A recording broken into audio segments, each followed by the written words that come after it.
উজান থেকে নেমে আসা পাহাড়ি ঢলে কিন্তু কুড়িগ্রামে প্লাবিত হয়েছে নিম্ন অঞ্চলগুলো। আমি যদি আপনাদের এখন দেখাই, আমি এই মুহূর্তে রয়েছি কুড়িগ্রাম জেলার যে দুধকুমোরের তীরে। আপনারা জানেন কুড়িগ্রাম জেলার ১৬টি নদ নদী বিশিষ্ট জেলা। ১৬টি নদ নদীর পানি কিন্তু বাড়তে শুরু করেছে গত ২ দিন থেকে, এবং পানি উন্নয়ন বোর্ড থেকে আমাদের যে তথ্যটি জানানো হয়েছে যে গত ২ দিন থেকে কিন্তু এই পানি বাড়ছে, এবং পরবর্তী যে ২ দিন থাকবে এই পানির যে ২ দিন পরে কিন্তু পানি নেমে যাওয়ার একটা সংখ্যা রয়েছে। আমাদের পানি উন্নয়ন বোর্ড যে তথ্যটি জানিয়েছে যে ব্রহ্মপুত্র, ধল্লা, তিস্তা সহ নানা যেগুলো নদী আছে, ১৬টি নদ নদী, এই নদ নদীর পানি কিন্তু বৃদ্ধি পেতে শুরু করেছে।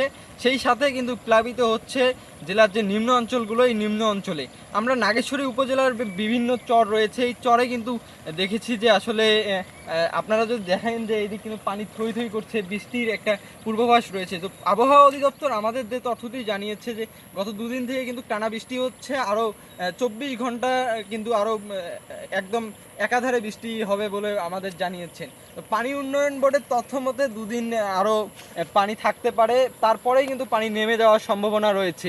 কৃষি অধিদপ্তর থেকে যে তথ্যটি জানানো হয়েছে যে নিম্ন অঞ্চলে পানি ঢোকার পরপরেই কিন্তু কৃষকের যে কৃষি জমিগুলো রয়েছে, সেই জমিগুলো কিন্তু প্লাবিত হচ্ছে, এবং সেই সাথে যদি ২ দিনের ভিতরে পানি না কমে তাহলে কৃষকের সেই আশঙ্কা যেটি রয়েছে ক্ষতির, সেই আশঙ্কাটা কিন্তু বেশি হতে পারে বলে আমাদের জানিয়েছেন।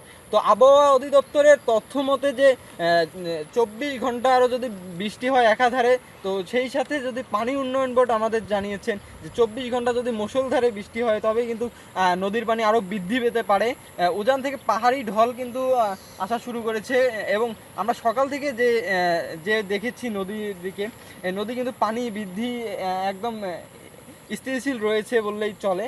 তেমন কোনো পানি বাড়ছে না, তবে পানি উন্নয়ন বোর্ড বলছে যে তাদের ডেঞ্জার লেভেল যেটা আছে, পানি উন্নয়ন বোর্ডের যে তাদের মাপ যন্ত্র রয়েছে, সে যন্ত্র দিয়ে কিন্তু তারা তাদের বিপদসীমা অতিক্রম করছে।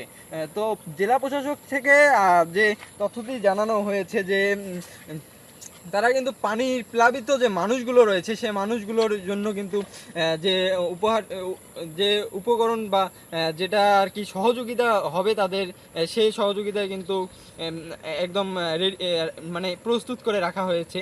সেই সাথে যদি তাদের আবাসন প্রকল্পগুলো রয়েছে, যেগুলোতে আর কি পানি ওঠার পর মানুষ গিয়ে থাকে, সে প্রকল্পগুলো কিন্তু আর কি মানে প্রস্তুত করে রাখা হয়েছে।